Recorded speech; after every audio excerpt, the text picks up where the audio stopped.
नमस्कार, मैं हूं आपके साथ मनीषा डिंडोरिया। स्वागत है आप सभी का हमारे चैनल में। राणा आयुब एक प्रोपेगेंडा पत्रकार जो कि कई सारे मुद्दों पर अपनी आवाज रखती हुई नजर आती हैं। देखिए, राणा आयुब पर ईडी की छापेमारी हुई है और इस छापेमारी के दौरान 1,77,00,000 की उनकी जो संपत्ति है उसको ईडी ने कुर्क कर लिया है। आपको बता दूं कि राणा आयुब पर ये बड़ा मुकदमा है ईडी की तरफ से, और लोगों की मदद के नाम पर धन की उगाही और उस पैसे की गड़बड़ी करने के मामले में राणा आयुब पर यह कार्रवाई की गई है।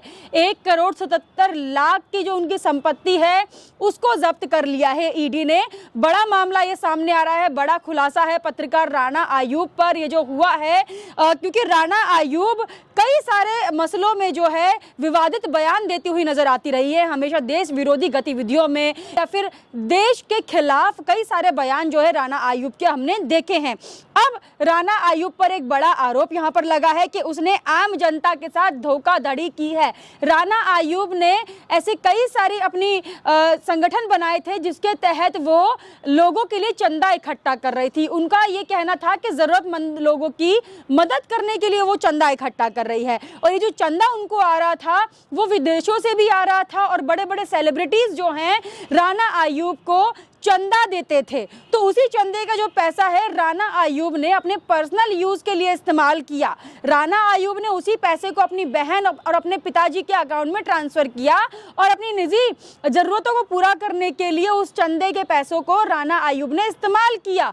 तो यहाँ पर देखिए, सीधा सीधा उन पर जो आरोप है ये है कि जो जनता का पैसा था, जो उन्हें चंदे के रूप में आ रहा था, जो कि मदद के लिए उन्हें लगाना था, उस पैसे को राणा आयुब ने कहाँ इस्तेमाल किया? अपनी पर्सनल निजी जिंदगी में उन्होंने इस्तेमाल किया है। अपने पिताजी और बहन को उन्होंने इसके चलते जो है बहुत पैसा ट्रांसफर किया। उनके अकाउंट जब खंगाले ईडी ने तो काफ़ी सारी ट्रांजैक्शन सामने आई है जिसमें उनकी बहन और उनके पिताजी के अकाउंट में पैसा ट्रांसफर किया गया था। और अब राणा आयुब ने बचने के लिए मोदी केयर फंड में 50 लाख रुपए भी जमा कर दिए, जिससे कि वो लोगों की नज़रों में अच्छी साबित हो। वो राणा आयुब जो कि राम मंदिर पर चंदा देने वालों को काफ़ी ज़्यादा ट्रोल कर रही थी, विवादित बयान दे रही थी, मोदी केयर फंड में पैसा क्यों डाल रहे हो ऐसा बोल रही थी, पैसा कहाँ जाता है फंडिंग का, मोदी केयर फंड का, उसकी जाँच होनी चाहिए, इस तरीके के सवाल जो है राणा आयुब खड़े करती आई है। लेकिन जैसे ही देखिए छापेमारी की खबरें आई तो सीधा 50 लाख उन्होंने मोदी केयर फंड में ट्रांसफर कर दिए। उससे उन्हें ये लगा कि वो अच्छी साबित हो जाएंगे और लगेगा कि उन्होंने एक संगठन में ये पैसे जमा किए हैं। लेकिन वो पकड़ी गई। ईडी ने जब छापेमारी की, ईडी ने अब 1,77,00,000 की जो संपत्ति है वो कुर्क कर ली है, और उसी के चलते बड़े बड़े खुलासे भी सामने हो रहे हैं। लेकिन राणा आयुब ने सरे से नकारा है इन सभी आरोपों को। और मैं आपको बता दूं, आगे जो प्रदेशन निदेशालय का आदेश है उसमें ये कहा गया है कि राणा आयुब के घोटाले की शुरुआत तभी से शुरू हो गई थी जब उसने पैसा इकट्ठा करने के बाद उसे अपने और अपने परिवार के सेविंग अकाउंट में विड्रॉ करना शुरू किया। ईडी के मुताबिक आयुब के 50 लाख रुपए के फिक्स्ड अमाउंट नेट बैंकिंग से बुक किए गए और एक अलग करंट अकाउंट खोला गया। बाद में उसके बचत बैंक खाते और उसकी बहन और पिता के बैंक खाते से फंड का ट्रांसफर किया गया था। लेकिन keto.org के जरिए जिस उद्देश्य के लिए धन की उगाही की गई थी उसके लिए इसका इस्तेमाल नहीं किया गया। keto.org ये एक वेबसाइट है जिसके जरिए जो फंड है वो आ रहा था, जो चंदा है वो राणा आयुब को आ रहा था। राणा आयुब ने कई सारी ऐसी अपने संगठन बनाए हुए थे चंदा लेने के लिए, तो वो केटो ऐप के जरिए ही, इसी वेबसाइट के जरिए ही वो चंदा इकट्ठा कर रही थी, विदेशों से भी और तमाम बड़े सेलिब्रिटीज और बड़े लोगों से। तो चंदा उनके अकाउंट में आता था, लेकिन वो चंदा कहाँ जा रहा था?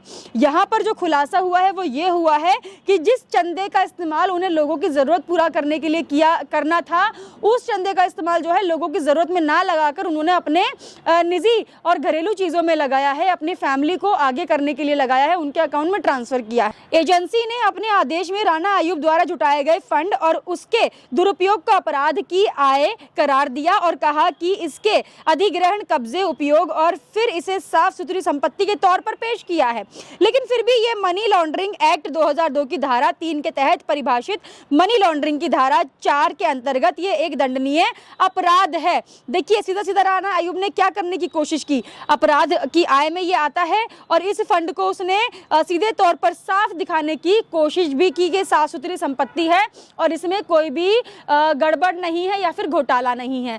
तो वो कोशिश राणा आयूब ने की थी, लेकिन फिर भी जो ट्रांजैक्शन एक के बाद एक हो रही थी उसके जरिए वो पकड़ी गई। हालांकि इस मामले में उत्तर प्रदेश पुलिस ने अभी तक कोई चार्जशीट दाखिल नहीं की है, लेकिन ईडी ने कहा है कि अगर एजेंसी चार्जशीट फाइल करने का इंतजार करती है और राणा आयूब की संपत्ति को ईडी अटैच करती है तो भी एजेंसी के पास ये मानने का कारण है कि इस पैसे को चुरा लिया जाएगा।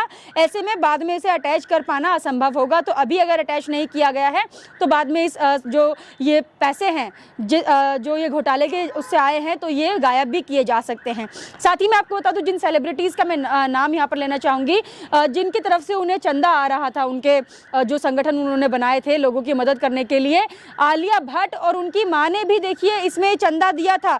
आलिया भट्ट ने करीब 5 लाख रुपए उन्हें चंदा दिया था और आलिया भट्ट की मां ने करीब 1 लाख से ज्यादा का चंदा यहां पर राणा आयूब को दिया था। तो देखिए आलिया भट्ट तक को नहीं छोड़ा राणा आयूब ने, जो कि बॉलीवुड के तमाम सेलिब्रिटीज के हक में बोलती आई है, समर्थन करती आई है उनका। तो राणा आयूब ने यहाँ पर आलिया भट्ट तक को नहीं छोड़ा, आलिया भट्ट तक को ठग लिया है, उनकी माँ को ठग लिया है। ऐसे ही कई बड़े बड़े नेता थे जिन्होंने इस फंड में चंदा दिया, विदेशों से भी चंदा आ रहा था, लेकिन ये जो संगठन थे वो रजिस्टर्ड नहीं थे। क्योंकि आपको बता दूं कि अगर विदेशों से आपको लोगों की मदद करने के लिए चंदा लेना है तो आपको देश की तरफ से एक रजिस्ट्रेशन कराना होता है, जो कि एक हिंदुस्तानी रजिस्ट्रेशन होना चाहिए। वो राणा आयूब ने नहीं करवाया था। तो देखिए इलीगल काम तो ये पहले से ही कर रही थी, बिना रजिस्ट्री के ये विदेशों से चंदा मांग रही थी। तो चंदा मांगने का काम इन्होंने शुरू करा, फिर उसके बाद हमारे देश में ही इन्होंने बड़े बड़े लोगों से चंदा लेना शुरू करा, जिसमें आलिया भट्ट जैसा भी नाम शामिल है।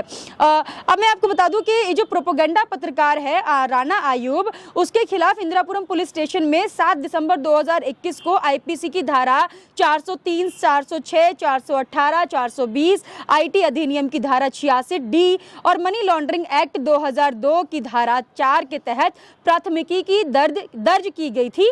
इसमें आयूब पर ये आरोप लगाया गया था कि उसने चैरिटी के नाम पर गलत तरीके से आम जनता से धन की वसूली की थी। हिंदू आईटी सेल के विकास शाकृत्यायन ने अगस्त 2021 में ये एफआईआर दर्ज करवाया था। तो देखिए 2021 में ही 7 सितंबर को उनके ऊपर इस तरह की पूरी आईपीसी की धाराएं लगाई गई थी और ये जो मामला है 2021 से ही चल रहा है। लेकिन अभी जब छापेमारी हुई तो ईडी में ये सारी जो जानकारी है वो सामने आई है और पता चला है कि राणा आयूब जैसी पत्रकार, जो अपने आप को एक बड़ी पत्रकार मानती हैं और ये भी बोलती हैं वो सामने से आकर कि उन्होंने तो हर बड़े मुद्दे पर अपनी आवाज़ उठाई है, लेकिन आवाज़ हमेशा देश विरोधी चीज़ों के लिए ही उठाई है। तो वो पत्रकार जो है अपने रोज़मर्रा की ज़िंदगी चलाने के लिए इस तरीके से ठगी कर रही थी, लोगों का पैसा जो है चुरा रही थी, चंदे के नाम पर पैसा इकट्ठा करके अपने आप को अमीर बनाने की कोशिश कर रही थी राणा आयूब। तो देखिए अप्रैल मई 2020 के दौरान झुग्गी वासियों और किसानों के कल्याण के नाम पर उन्होंने धन की उगाही की। तो ये सारे जो मामले हैं, मतलब जिनके तहत वो पैसा इकट्ठा कर रही थी, वो मैं आपको बता रही हूँ किस किस मामले पे उन्होंने चंदा मांगा था लोगों से। मई में उन्होंने झुग्गी वासियों और किसानों के कल्याण के नाम पर धन की उगाही की, मतलब चंदा इकट्ठा किया। जून सितंबर 2020 के दौरान असम, बिहार और महाराष्ट्र के लिए राहत कार्य के नाम पर उन्होंने वसूली की।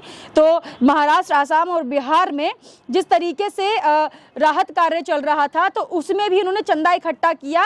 महाराष्ट्र, बिहार और आसाम के लोगों की मदद करने के नाम पर देखिए यहाँ पर कितनी बड़ी ठगी इन्होंने की है। लोगों की मदद के नाम पर एक तरीके से इमोशंस के साथ भी खिलवाड़ किया है इन्होंने। मदद के नाम पर पैसा ले लेती थी, लेकिन मदद तक जो लोगों की मदद करनी है उन लोगों तक पैसा ही नहीं पहुंचता था। मई जून 2021 के दौरान भारत में कोविड-19 से प्रभावित लोगों के लिए सहायता के लिए भी इन्होंने चंदा इकट्ठा किया था। कोविड-19 बड़ी महामारी है, तो देखिए इसका भी राणा आयूब ने फ़ायदा उठाया। फ़ायदा उठाते हुए इन्होंने जिस वेबसाइट के जरिए ये पैसा मांग रही थी, उस वेबसाइट में इन्होंने ऐड कर दिया कि कोविड-19 से पीड़ित और प्रभावित लोगों के लिए चंदा चाहिए, जिससे कि ये भारत में रहने वाले कोविड-19 प्रभावित लोगों की मदद कर पाए। लेकिन मदद के नाम पे पैसा ले लिया, पर वो पैसा मददगारियों पर नहीं पहुंचाया गया।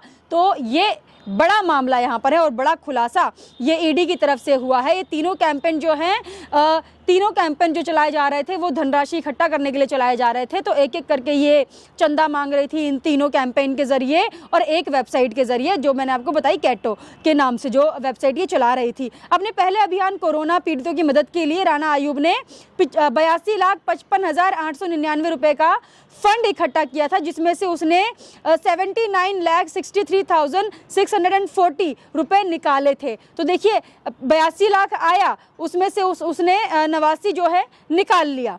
तो मतलब उसने आधे से ज़्यादा धन निकाल लिया और उसने मददगारियों के लिए कुछ पैसा लगाया ही नहीं। तो इस तरीके से और भी बड़े बड़े आंकड़े हैं जो मैं आपको बता सकती हूँ। यहाँ पर देखिए 71 लाख रुपया निकाला, फिर 68 लाख रुपया निकाला, जिसमें से सिर्फ 75,000 जो है उसने फंड के लिए भेजा, जो कि मददगारियों के लिए था। और ये अमेरिकी डॉलर से उसने पैसे जुटाए थे। लेकिन जब उससे पूछा गया, पूछताछ हुई, तो उसने साफ इनकार कर दिया कि जो उसके पास चंदा आया था वो अमेरिकी डॉलर में नहीं आया था, रुपए में आया था, इंडियन रुपीज़ में आया था। तो देखिए जिस तरीके से झूठ एक के बाद एक राणा आयूब का पकड़ा जा रहा है। और राणा आयूब वही है जो कि अभी देखिए ये हिजाब कंट्रोवर्सी में कूद पड़ी थी, हिजाब के जरिए मुस्लिम महिलाओं को भड़काने का काम कर रही थी, और भी तमाम जो मुद्दे थे, इन्होंने हमेशा देश में लोगों को भड़काने का ही काम किया है और इसी के चलते ये हमेशा सुर्खियों में भी रहती हैं। अब ये जो सुर्खियों में आ रही है, जो ईडी की छापेमारी चल रही है धोखाधड़ी के मामले में, तो ये एक बड़ा खुलासा है। बड़ी पत्रकार भी मानी जाती है राणा आयूब, इस तरीके से धोखा कर रहा, उन्हें शोभा नहीं देता है। आप हमें कमेंट करके जरूर बताइएगा आप इस पर क्या कहना चाहेंगे। हमारे साथ ऐसे ही बने रहिए। धन्यवाद।